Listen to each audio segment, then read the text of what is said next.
This is the Jawa 350. It's powered by the same 334cc single-cylinder engine that you find on the Perak and 42 Bobber, but this one gets its own tune. And here's how it sounds.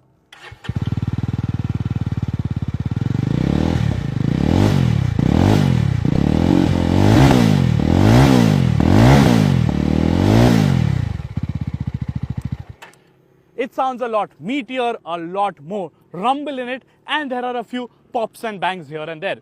But this is at standstill. How's it on the go?